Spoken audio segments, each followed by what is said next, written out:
네, 이번에는 박근혜 전 대통령 검찰 소환 조사를 바라보는 정치권의 반응을 좀 짚어보도록 하겠습니다. 자, 앞서서 저희가 이제 계속해서 이 박근혜 전 대통령의 검찰 소환의 의미라든지 뭐 여러 가지들을 분석을 해드리고 있는데 정치권에서도 상당히 관심을 가지고 있을 겁니다. 먼저 여쭤보고 싶은 게 물론 검찰에서는 이번 이 수사가 빨리 끝내서 대선에 영향이 없게 하겠다라고 얘기는 하고 있습니다만은 박근혜 전 대통령의 검찰 수사 그리고 뭐 앞으로의 구속 여부 대선에 영향을 미칠까요? 안 미칠까요? 당연히 영향을 미치죠. 물론 그러니까 검찰 입장에서는 가능한 3월 안에 모든 걸 끝내려고 해요. 네네. 그래야 어쨌든 대선에 영향을 안 미치도록 만들려고 하는 건데 그렇다 하더라도 이 문제는 수사하는 모든 과정 또 구속이 되는 과정 구속 이후에도 또 불러서 조사할 가능성이 있지 않습니까? 그런 여러 가지 상황들이 어떤 내용들이 나오느냐에 따라서 대선에 영향을 뭐 적든 크든 그 차이는 있을 수 있겠습니다만 영향을 미칠 수밖에 없는 거고요. 그런 점에서 보면 정당들 입장에서는 이 문제를 충분히 정치적으로 활용할 가능성이 충분히 있다고 봐요. 심지어 지금 김진태 지금 의원 같은 경우에 대선 후보로 갑자기 뛰어들어서 지금 지지율이 그래도 어느 정도 나오고 있는 상황 아니겠습니까? 그게 결국은 이 탄핵 정국과 박근혜 전 대통령의 수사나 이런 부분들이 태극기 집회에 나오는 보수 친박 세력들을 묶는 또는 하나로 뭉치게 만드는 요인으로 작용하고 있는 거잖아요. 지금 상식적으로 생각하면 이런 상황에 빠진 대통령을 지지하는 사람들이나 그런 적극적으로 지지하는 발언하는 사람이 저 정도의 어떤 지지율을 끌어낸다고 하는 것은 결집력을 이뤄낼 수 있는 하나의 모멘텀은 된다고 봐요. 그러니까 박근혜 전 대통령의 수사나 아니면 구속 여부가 결국은 정치적으로 중요한 메시지를 던지는 것이고 그걸 기회로 해서 기점으로 해서 또 다른 정치적인 어떤 변화나 아니면 영향을 미칠 가능성이 충분히 있다고 말씀하신 것처럼 이게 크든 작든 영향을 미칠 수밖에 없는 상황이지 않습니까? 그러다 보니까 지금 그 박근혜 전 대통령이 몸담고 있는 현재까지도요. 자유한국당에서는 글쎄요. 이게 입장을 내놓기도 참 뭐하고 안 내놓기도 뭐하고 좀 힘든 입장인 것 같긴 합니다. 그래서 이제 논평하지 않는 것이 공식 입장이다라고 하는 공식 입장이 나왔죠. 그래서 이제 자유한국당 같은 경우는 지금 이제 딜레마 상황에 이제 처해 있다고 할 수 있겠죠. 왜냐하면 어쨌든 간에 여당이었고 또 어쨌든 법을 뭐 지켜야 하는 것을 어쨌든 이제 모범을 보유하는 정당으로서 법치주의에 어쨌든 소속되어 있는 정당으로서 어쨌든 이 사안에 대해서 상당히 겸허하게 이 상황을 바라보는 모습의 논평을 사실 하는 것이 맞는데 그러나 자유한국당 지금 이제 임명진 위원장 같은 경우에 이제 박근혜 전 대통령이 이제 자연인이다. 그래서 우리가 당원들 뭐 일일이 논평을 해야 되냐라고 하면서 많은 이제 당원 가운데 한 명이니까 지금 상황에서는 그러니까 굳이 이렇게 얘기할 필요가 없다라고 하면서 이제 불편한 내색을 보이면서 곤혹스러운 모습을 사실 보인 것이거든요. 아까 이제 그런 당이라고 한다면 어떤 정치적 사안에 대해서 국민이 관심을 갖고 있는 사안에 대해서 분명한 입장을 내는 것이 어떤 공당의 원칙의 모습이에요. 원래대로 모습이거든요. 그래서 각 이슈가 있을 때 대선 주자들도 입장을 내는 이유는 이제 거기에 있는 것인데 그러나 지금 자유한국당 같은 경우에는 이 박 전 대통령의 지지층, 뭐 친박 세력이랄까요? 그것이 어떤 당의 운영에 있어서의 상당한 동력으로 작용하고 있는 것이거든요. 그러니까 그것을 당내에도 친박 세력이 상당히 주축이 되고 있는 상황이고 지지층 중에서도 박 전 대통령에 대한 이제 우호적층들이 상당히 존재하는 것이기 때문에 그것을 외면할 수 없는 그런 이제 곤혹스러운 상황에서 논평을 이제 하지 못하는 상황을 어쨌든 임명진 위원장이 이렇게 곤혹스럽게 표현한 것이다 볼 수 있을 것 같습니다. 지금 곤혹스러운 거 아니냐 이렇게 말씀하셨는데 사실 한편에서는 선긋게 하는 거 아닌가 이런 생각이 들기도 했거든요. 교수님 어떻게 보셨어요? 그 두 가지를 교묘하게 표현하는 방법이 노 코멘트예요. 코멘트를 안 하는 것은 사실 친박 그 골수 친박들 아직도 박근혜 전 대통령을 지지하는 세력이 엄연하게 존재하고 있는 거 아니겠습니까? 그 존재하고 있는 세력들도 일정 부분 당기고 또 반대로 보수지만 또 자유한국당에 소속돼 있긴 하지만 박근혜 전 대통령의 비리에 대해서 부정적인 생각을 갖고 있는 사람도 존재하고 있는 거죠. 이 둘 사이에서 어느 한 편을 들 수가 없는 거죠. 그러니까 이게 아주 조금 이렇게 얘기하면 어떻게 느껴질지 모르겠지만 자기의 이익을 최대화하기 위해서 결국은 정확한 표현을 하지 않는 거죠. 그러니까 이것도 아니고 저것도 아닌 이런 표현을 해서 양쪽을 다 끌어들이겠다는 의미인데 그게 과연 성공할지는 두고 봐야 돼요. 왜냐하면 양쪽으로 또 외면당할 수도 있거든요. 그런 전략이.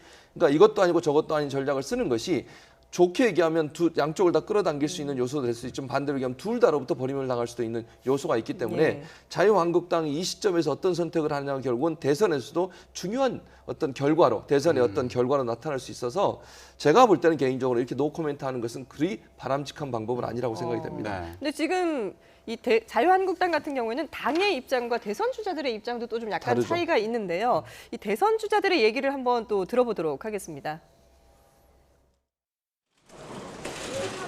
따로 안 가시는 이유가 있어요? 그래도 제가 대선 후보인데 그 마음으로 또 응원해 드리지만 직접 가서 그렇게 할 그런 겨를이 없습니다. 그리고 야권 후보들 중에는 소통사를 주장하는 에이, 글쎄 그거는 뭐 자꾸 그런 예단을 가지도록 우리 정치권에서 압력을 하는 거는 옳지 않을 거고요. 검찰 맨날 하는 말이 원칙을 지키면서 뭐 정도를 지키겠다 이렇게 했으니까 검찰이 생각하는 원칙과 정도가 뭔지 차분하게 지켜보겠습니다.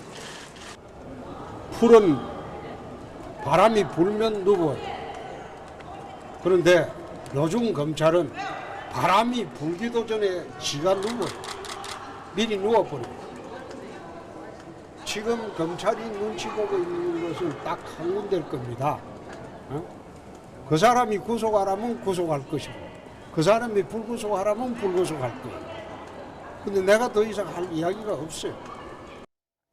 예, 김진태 의원과 홍준표 지사의 얘기를 들어봤는데 김진태 의원 같은 경우에는 그동안에 태극기 집회도 나가서 적극적으로 박 전 대통령을 변호하고 있었는데 그렇죠. 네. 막상 오늘 검찰 출석하는 날은 네.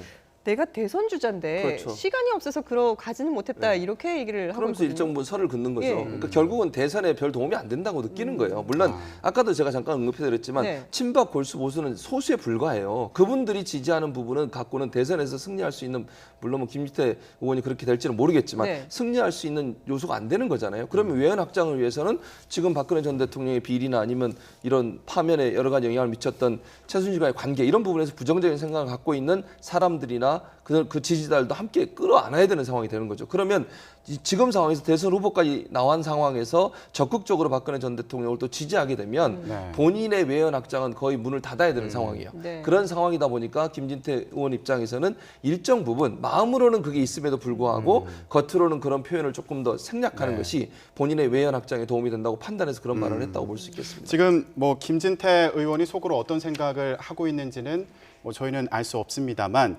저 말과 표정을 통해서 이제 분석을 좀 해봤고요. 자, 그런데 홍준표 지사가 얘기한 그분 누굴 얘기하는 건가요?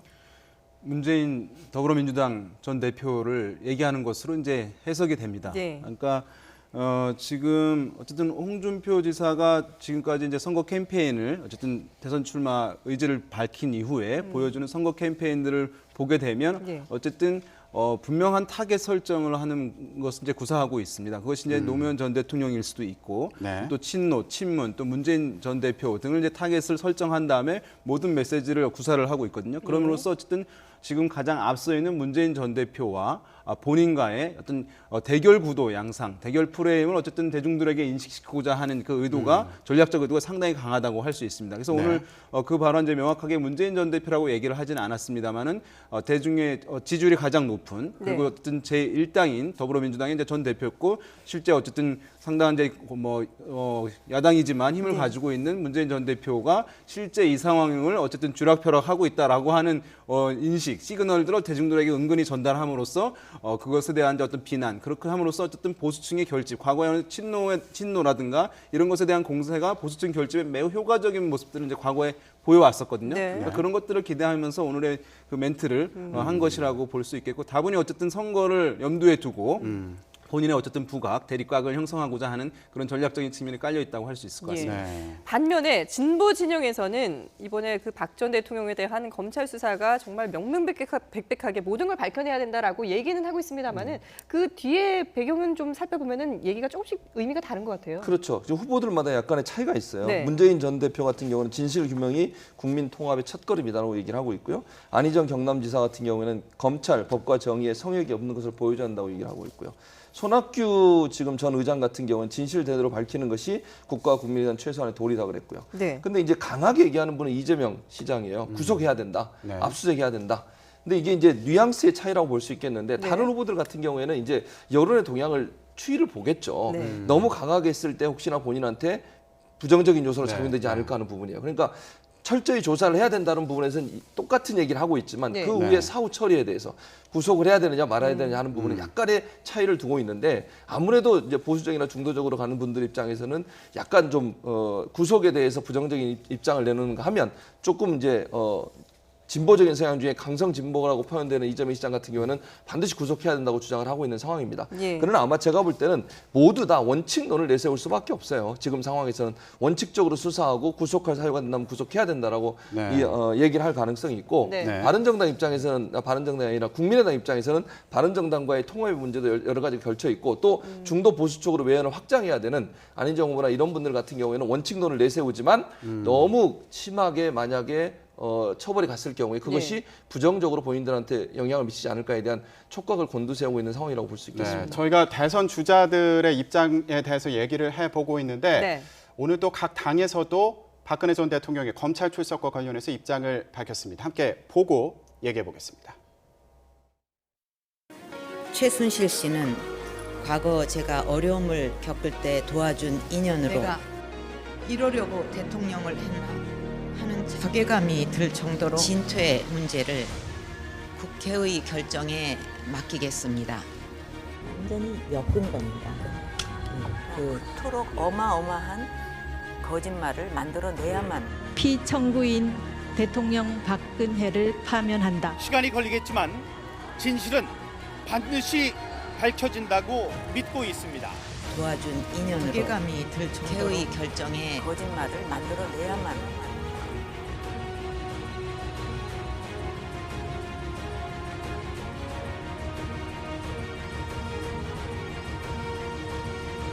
국민 여러분께 송구스럽게 생각합니다. 성실하게 조사에 임하겠습니다.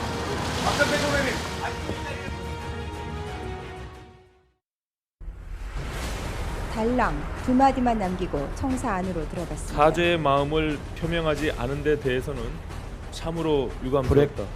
코미디조차 되지 못하는 말장난. 전직 대통령에 대한 예우와 안전에도 각별히 신경을 써주실 것을 당부드립니다. 그리고 범죄의 몸통이 반드시 구속될 때까지 대통령님 응원하고 또 이 나라가 바로 설 수 있도록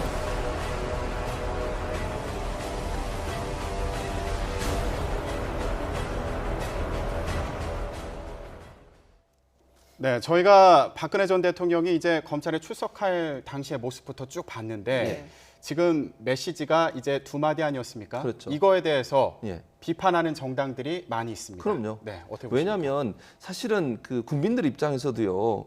정치권은 국민들을 대변하고 국민들의 여론을 살피는 건데 국민들 입장에서도 전 대통령이 나와서 본인의 잘못에 대해서 한마디라도 사과하는 그런 장면을 보고 싶었을 거예요. 네. 사실은 자택으로 돌아갈 때도 청와대 퇴거해서 자택으로 돌아갈 때도 나와서 하는 얘기가 결국은 인정 안 하고 본인은 끝까지 싸우겠다는 그런 자세를 보였고요. 오늘도 들어가면서 정말 영혼 없는 한마디 남기고 들어가셨어요. 이런 얘기들이 결국은 정당이나 국민들 입장에서는 엄청난 분노감을 일으킬 수밖에 없는 요소예요. 본인은 물론 억울하다고 생각해서 법적으로 투쟁을 하겠다고 하지만 국민들이 알고 있는 진실이나 언론에서 보도된 여러 가지 내용들을 보면 정말 충분히 범죄에 연루됐다고 하는 것을 알 수 있고 또 최순실하고는 일개 개인을 도와주기 위해서 본인의 권력을 사용했다고 하는 사적으로 이런 부분들은 명명백백하게 밝혀진 거 아니겠습니까? 그렇다고 하면 최소한 이런 무리를 일으키고 또 대통령이 탄핵에 이르는 과정까지 이르게 됐던 것에 대해서 본인이 정말 진솔하게 국민 앞에 잘못했다는 사과 한마디 하는 것이 그리 어려웠겠느냐 하는 것이 사실은 국민들이나 정치권에서 보는 박근혜 전 대통령이 오늘 출두하는 장면에 보여줬던 모습이라고 볼 수 있겠습니다. 근데 역으로 생각을 해보면 사실 박근혜 전 대통령이 청와대를 떠나서 삼성동 자택에 들어갈 때 본인의 육성으로 메시지를 전하지 않고 민경욱 전 대변인을 통해서 그 한 전한 메시지가 사실 이게 탄핵에 뭔가 좀 항의하는 게 아니냐 이런 또 해석을 낳지 않았습니까? 그런 걸 보면 사실 오늘 메시지를 뭐 일각에서는 지지자를 향해서 좀 뭔가 또 다른 메시지를 남기지 않을까라는 전망도 있었는데 그런 걸 생각해 본다면 오히려 더 담백하게 그냥 형식적이긴 하지만 뭔가 좀 그동안의 검찰 수사라든지 이런 걸 좀 수용하는 한 발 뒤로 물러선 입장을 보여주는 게 아닌가 이런 생각도 해볼 수 있을 것 같은데요. 그렇게 생각하시는 분들이 이제 충분히 있을 수는 있을 것 네. 같아요. 지금까지 보여줘왔던 것은 이제 강한 반발, 강한 저항을 어쨌든 직접적으로 드러내는 것이었다고 한다면 이제 오늘은 그것은 이제 저항의 모습, 반발의 모습들을 어쨌든 부정적인 인식을 그대로 표출한 것은 아니기 때문에 이전보다는 어쩌면은 진전되었다라고 이제 평가하는 시각도 충분히 가능할 수는 있겠습니다만은 그럼에도 불구하고 이제 국민적인 기대치는 사실은 거기에 머물렀던 것은 아니고 어쨌든 이렇게 국가적 혼란 상황이 발생한 것에 대해서 어쨌든 일정 부분 인정해주고 국민에게 사과하는 모습을 어쨌든 보여준다고 한다면 그것이 이제 이후의 사회 갈등과 혼란을 다소나마 이제 치유할 수 있는 그러니까 국가 지도자로서 어쨌든 한번 이제 그런 모습들을 보여하는 것이 이제 어쨌든 기여하는 것이 이제 필요한 측면이 있었는데 그거 기대치에 이제 미치지 못한 것이니까 그리고 오늘 같은 경우는 이제 검찰 출두에 직접 수사를 받는 상황이었기 때문에 여기서 바로 이 수사에 대해서 본인의 어쨌든 탄핵이라든가 이것에 대해서 반발하는 모습을 보인다는 것은 수사 자체를 앞두고 있는 피의자의 모습이 어쨌든 오히려 불리하게 대우를 받을 수 있는 처우를 받을 수 있는데 영향을 줄 수 있다는 점이 있었기 때문에 그것을 뭐 긍정적으로 바라보는 평가는 이제 일부의 시각일 수밖에 없고 대부분의 국민의 시각에서는 상당히 좀 아쉬움이 많이 남는 그런 장면이었다고 할 수 있을 것 같습니다. 저희가 같이 봤던 그 정당별 입장 중에 지금 자유한국당에서 정우택 원내대표 같은 경우에는 실체적 진실을 밝혀야 된다. 그렇죠. 이런 얘기를 했거든요. 예, 맞습니다. 이게 결국에 박근혜 전 대통령이 앞서서 얘기했던 진실은 밝혀질 거다. 이 입장과 같은 거 아니냐 이런 얘기도 있는데 어떻게 저는 보십니까? 같은 입장이라고 봐요. 지금 앞부분을 보시면 외압이나 외부 여론에 검찰이 휘둘리지 말고 외부 여론이나 외압은 뭐 빼고라고요. 외부 여론이라고 한 말은 지금 촛불 민심을 얘기하는 거 아니겠습니까? 그 민심 때문에 검찰이 제대로 조사하지 않을 수도 있다고 하는 뉘앙스를 갖고 얘기를 하는 거예요. 사실은 박근혜 전 대통령의 표현 중에도 이런 의미가 들어있는 거거든요. 그러니까 법을 끝까지 본인의 억울함을 풀어내기 위해서 법적 투쟁을 하겠다고 하는 것 자체는 탄핵이 결국은 법에 의해서 심판받는 것보다는 정치적으로 또는 여론에 의해서 심판이 이루어졌다고 하는 부분들을 명확하게 표현해주는 본인의 심정 아니겠습니까?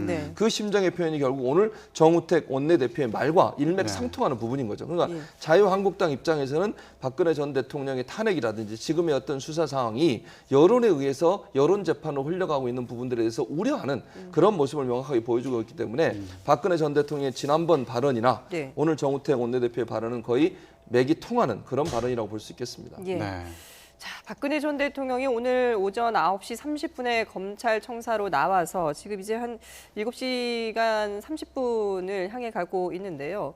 글쎄요, 지금 뭐 조사는 원활하게 이루어지고 있다. 계속 검찰 브리핑에서 앞서서 그렇게 얘기가 나오고 있고 뭐 순조롭게 답변도 잘 하고 있는 것 같긴 한데 과연 오늘 이 조사가 언제까지 이어질 수 있을지 그리고 그 검찰 조사를 마치고 나오면서도 이 전에 했던 메시지처럼 뭔가 박 전 대통령이 또 다른 얘기를 남길까 이런 부분도 좀 궁금하거든요.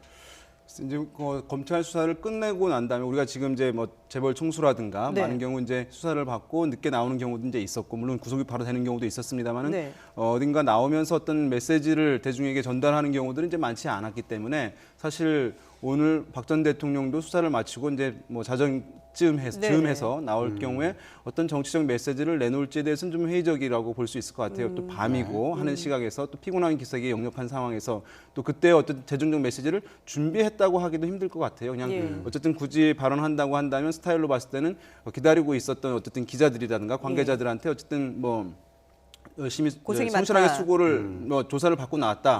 수고가 많다 정도는 이제 어떤 특별한 이제 정치적 메시지가 아닌 일상적인 단순한 표현 정도 하고 귀가하지 않을까 예상이 되는데요. 어쨌든 지금 이렇게 보면은 실제로 대중과 만날 수 있는 마지막 장면일 수도 있거든요. 어떻게 보면요. 그런 상황에서 어떤 대통령의 좀 진전된 발언들 이런 것들을 좀 듣고자 하는 국민적 기대에 다소 이제 부응되는 메시지가 나온다면 또 좋을 듯은 한데 그 기대해 볼 수 있을지 가능성이 높지는 않아 보입니다. 자, 그런데 지금 변호인단에서는 이런 메시지라든가 뭐 의상이라든가 이런 여러 가지 부분에서 본인들과 논의하는 건 아니다 이렇게 얘기를 했거든요. 맞습니다. 하지만 전 대통령 또 정치인으로서 이런 메시지를 혼자 고민해서 준비했을까 싶기도 한데 어떻게 보세요? 누군가 있을까요? 이게 누군가 있을 가능성은 있는데 지금 전혀 밝혀지지 않고 있거든요. 그렇다고 뭐 지금 청와대에 들락날락하는 그 차량에 보면 선텐이 돼 있고 커튼까지 쳐 있어서 누가 들어오고 누가 나가는지를 전혀 알 수 없는 상황이에요. 삼성동 자택이요? 삼성 자택에 예, 예. 그렇죠. 삼성 자택에 들어가는. 네. 그러니까 혹시 그 중에 누군가가 조언을 할 가능성도 있고 아니면 박근혜 전 대통령이 계속 전화나 아니면 다른 방법을 통해서 네. 통화를 할 가능성도 충분히 있다고 봐요. 예. 그러니까 그 뭐 예를 들면 친박 그룹이라고 하는 의원들이 될 수도 있을 것이고요. 예. 아니면 본인을 평소에 도와줬던 어떤 지인들이 될 수도 있고 그건 밝혀지지 않은. 그러니까 지금까지 드러난 정호성이나 최순실이나 이런 사람들은 전혀 도움을 줄 수 없는 상황 아니겠습니까? 네. 그러니까 최순실 씨가 거의 대부분 연설문도 고쳐주고 뭐 진돗개 이름도 지어주고 이런 일까지 했으니까 그분이 없는 상황에서 결국은 다른 사람이 조력을 받아야 될 텐데 아무래도 정치적 감각 있는 정무적 감각 있는 사람들의 조언을 받을 가능성이 있고 네. 그것은 아직 밝혀지지 않았지만 우리가 추측한데 박근혜 대통령과 친분이 있거나 또는 친분이 강한 친박 강성 친박 성향의 의원들을 중심으로 해서 서포트해주는 그룹들이 도와주고 있지 않나 하는 생각은 해볼 수 있을 것 같습니다. 그러니까 최순실 씨는 개인이 혼자서 이렇게 여러 방면에 도움을 줬지만 그렇죠. 지금 상황은 어느 누가 특정인이 한 사람이 하기보다도 여러 그룹에 그렇죠. 여러 예. 명이 뭔가 조언을 그럴 주고 있을 가능성이 것이다. 있다고 봅니다. 왜냐하면 네. 박근혜 전 대통령 입장에 최순실에 대해서는 100% 믿은 것 같아요. 네네. 그러니까 무엇을 하든지 그 사람의 발언이나 얘기에 대해서는 거의 100% 수용했지만 다른 분에 대해서는 그렇게까지 신뢰한다고 볼 수 없거든요. 네. 그래서 정치인 입장에서 다른 뭐 의원들이나 아니면 자기를 도와주는 강성 친박 의원들을 그룹으로 만들고 그 네. 그룹의 도움을 함께 받는 것이 아닌가 하는 그런 추측은 된다고 볼 수 있겠습니다. 네. 자, 이 메시지를 누가 썼는지 왜 썼는지 이런 부분에 대해서 저희가 여러 가지로 좀 분석을 해보고는 있는데 사실 저희가 서울역에서도 시민들의 반응을 전해드렸거든요. 네. 그런데 그 내용을 보면 이 짧은 메시지에 대해서 실망스럽다라고 얘기하는 분들도 있었습니다. 아무래도 여론에 미치는 영향이 있을 텐데 어떻게 전망하십니까? 그러니까 일단은 지난번 탄핵 이제 인용 결정에 대해서 불복을 시사하는 듯한 발언이 있었잖아요. 네. 그것은 뭐냐 하면 대중들의 국민들의 어쨌든 정권에 대한 높은 이제 심판 기류를 유지 강화시키는 이제 효과로 작용하게 됩니다. 네.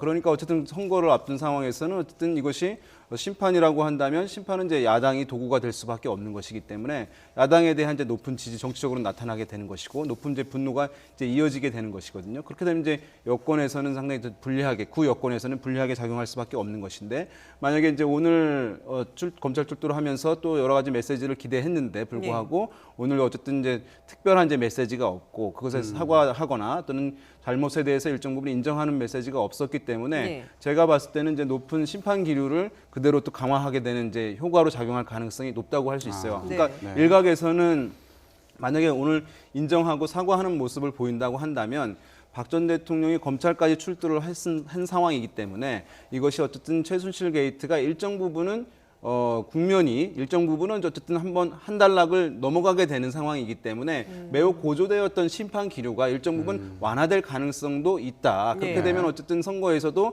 유권자들이 후보를 선택하는 데 있어서 정권 교체, 정권 심판의 최적임자를 뽑는 그런 기준에서 사회 통합이라든가 화합이라든가 아니면 이제 이런 다양한 선택 기준들이 발생할 수 있었던 것이거든요. 네. 그런데 오늘 이제 사과, 인정 이런 메시지가 전혀 없었기 때문에 심판 기류가 높게 유지게 되게 되면 지금까지 있었던 선거 구도가 이후에도 이어질 가능성 높게 나타난다고 할 수 있겠고요. 그다음에 어쨌든 지금 여러 가지 친박 세력들 어쨌든 집회도 있고 한데요. 태극기 집회도 있고 한데 사실 이것이 매우 커질 것이냐 이제 이런 얘기들도 있습니다만은 사실 제가 봤을 때는 이제 그것이 매우 이제 강하게 확산될 가능성은 높지 않다고 보여요. 박 전 대통령 사저에서 이렇게 집회 같은 것들은 계속 있겠습니다만은 우리나라에 어쨌든 이제 60대 이상의 고령층들 같은 경우는 보수적 성향이 강한데요. 그러나 이분들 같은 경우에 또 하나의 특성은 어떤 국가의 권위 있는 결정에 대한 순응도가 또 높다는 것이거든요. 네. 그러니까 이제 헌재 결정이라든가 또는 검찰 수사, 여서 결정들이 나오는 것에 대해서 받아들이는 정도가 상당히 높아요. 그러니까 지금의 어쨌든 박 전 대통령에 대해서 탄핵도 무효고 이 검찰 수사도 하면 안 된다라고 복권해야 된다 이런 기류들이 있는데 이것이 보수층 전반에 확산된다고 보는 이제 시각은 제가 봤을 때는 이제 그렇게 될 가능성은 높지 않다. 오히려 이제 빠르게 정비될 가능성이 더 높다 이렇게 보겠습니다. 그러니까 심판 구도가 계속 이어지고 보수의 집결은 생각보다 그리 크지 않을 것이다라는 전망을 해주셨는데, 근데 이 박 전 대통령에 대한 구속영장 청구 여부 그리고 이제 구속영장의 발부 여부 이게 어떤 보수 집결의 어떤 매개체가 될 뭐 그럴 가능성은 가능성도 있죠. 네. 열려 있는 거 맞는데 그렇다고 해서 윤 실장님 말씀하신 것처럼 그게 얼마나 파급력을 갖느냐의 문제는 좀 다른 문제인 것 같아요. 그러니까 결집은 할 수 있을 것 같아요. 지금도 예를 들면 박근혜 전 대통령 그 자택 앞에서 계속 집회를 여시는 분들 있지 않습니까? 지금 검찰청사 앞에도 그렇죠. 거기에 나와 있고 이런 분들이 있는 상황에서는 결집이 일어날 가능성이 있죠. 근데 그게 얼만큼의 대선의 판도를 바꿀 수 있을 만큼의 파워를 갖고 있느냐 문제는 또 다른 문제라고 볼 수 있거든요. 그래서 친박 골수라고 표현하는 그런 분들의 어떤 결집력은 충분히 있을 수 있다고 봐요. 그러니까 구속영장이 청구되는 것과 또는 발부가 되는 시점에서 그분들의 결합이 더 강해질 수 있고 그렇게 되면 자유한국당을 기반으로 해서 친박 강성 기류가 더 강하게 뭉칠 수 있는 그런 어떤 효과는 줄 수 있지만 그렇다 하더라도 그것이 전체 대선 판도를 바꿀 만큼의 영향을 행사할 것이냐 하는 부분에 있어서는 의문이 있다고 볼 수 있겠습니다. 그러니까 YTN에서 지난 이제 15일 이제 발표한 여론조사에서도 이 구속 관련한 이제 조사 질문이 이제 있었어요. 그래서 당시 보면은 구속 수사해야 한다. 이제 그것이 이제 65.8% 뭐 월등히 높았고 불구속 수사해야 한다는 20.5%. 근데 물론 이제 아예 수사를 하지 말아야 한다라는 응답도 8.6% 이제 있었습니다만은 어쨌든 이제 국민 전반의 기류 같은 경우는 이제 필요하다면 어쨌든 구속 수사도 이제 해야 된다라고 하는 기류가 이제 높은 것은 사실이라고 할 수 있겠고 이것이 어떤 정치적인 흐름을 바꿀 정도로 이제 가기는 쉽지 않다 이렇게 기류가 있기 때문에 다만 어쨌든 대한민국 정서상 어쨌든 대통령이 여러 가지 어쨌든 좀 동정 여론이 있는 상황이기 때문에 오늘 만약에 사과하고 인정하고 이런 메시지를 보이게 되면은 좀 측은한 감정들이 좀 들었을 텐데 이제 오늘 그런 모습을 보이지 않았기 때문에 이것이 만약에 필요시에 구속이 된다 하더라도 이것이 강한 동정론 그래서 강한 이제 보수층의 결집으로 이어진다라고 이제 보기 좀 어려운 측면이 있다고 하겠습니다. 아까 앞서서 교수님께서 그 대선 주자들의 메시지에 대해서 간단하게 분석을 해주셨는데 여론 분석 전문가시니까 좀 다시 한번 여쭤볼게요. 지금 이 주요 대선 주자들의 입장을 보면은 뭔가 어느 정도 선을 지키는 느낌이 나기도 하거든요. 진실을 밝혀야 된다. 이 정도 수준에서 머물고 있는 것 같은데 아무래도 대중을 의식한 게 아닌가 싶기도 합니다. 앞으로는 어떤 식으로 좀 반응이 나올 거라고 보십니까? 그러니까 일단은 사실은 지금 상황에서 가장 이제 애가 타는 사람들은 뭐 박 전 대통령이라든가 그것을 보호하려고 하는 이제 지지층들도 상당히 어쨌든 이 상황에 대해서 안타깝다 생각하는 부분도 있겠습니다만은 정치적인 측면에서 봤을 때 대선 주자들 중에서 이 후발 주자들 매우 이 상황이 이제 답답한 상황이라고 할 수 있어요. 왜냐하면 본인들의 어떤 선거 캠페인을 적극적으로 보이면서 본인들의 메시지를 대중들에게 전달하고 지지를 끌어올려야 되는 상황이거든요. 선거 얼마 남지 않은 상황에서. 그런데 하루 종일 어쨌든 뉴스라든가 이것이 뭐 박 전 대통령에 대한 이제 검찰 출두라든가 뭐 소환에 대한 뉴스가 지면을 이제 도배하게 되는 것이니까 대중들을 언론을 미디어를 통해서 대중들을 만날 수 있는 기회 자체가 없어지는 것이에요. 후발주자들 같은 경우. 그러니까 상당히 어쨌든 이 사람들 같은 경우에 지금 상황을 이제 상당히 좋게 보지 못한 굉장히 이제 답답한 상황이 있을 것이긴 한데요. 그다음에 어쨌든 그런 상황에서 메시지들이 사실은 이 이슈에 대해서 이제 입장을 얘기해야 되는 것인데 선명성을 이제 부각하는 인물들 같은 경우는 이재명 시장 같은 경우는 분명하게 어쨌든 구속 수사해야 한다라고 얘기를 하고 있습니다만은 어쨌든 뭐 다른 이제 주자들 같은 경우에 비록 이제 야권 주자들이라 하더라도 이것이 이제 구속에 대해서 분명하게 얘기하게 되면 그래서 구속을 반대하는 것은 아니 박 전 대통령에 대해서 이제 탄핵을 뭐 이제 탄핵되는 것에 대해서 이제 반대했던 뭐 이제 이런 사람들뿐만 아니라 찬성했던 사람들도 이제 구속에 대해서는 약간 이제 좀 꺼리는 사람들도 있을 수 있는 것이거든요. 그러니까 뭐냐 하면 중도층에도 그런 기류가 있을 수 있기 때문에 지지를 확장하는 데 제약이 될 수가 있고 이 사람이 과연 대통령이 되었을 때 과연 이제 사회 통합을 또는 사회 화합을, 국가 화합을, 국민들 화합을 해낼 수 있을 것이냐라고 하는 이제 의문들을 들게 할 수 있는 것이기 때문에 어떤 지도자의 모습으로서 좀 더 신중하고 균형 있고 안정적인 모습을 보이고자 하는 측면들이 그래도 일정 수준의 지지를 보이고 있는 주자들로서는 그런 이제 중도적인 입장을 보일 수밖에 없는 측면이 있었다. 그래서 어쨌든 야권 주자들이지만 그리고 어떤 야권층에서 구속에 대한 필요성을 주장하는 야권 기류가 강해짐에도 불구하고 굉장히 신중한 모습을 보이는 이유는 이제 거기에 있다 볼 수 있겠습니다. 예, 알겠습니다. 박근혜 전 대통령의 검찰 출석 그리고 정치권 반응까지 짚어봤습니다. 지금까지 윤희웅 오피니언 라이브 여론분석센터장 그리고 최진봉 성공회대 교수와 함께했습니다. 두 분 말씀 잘 들었습니다.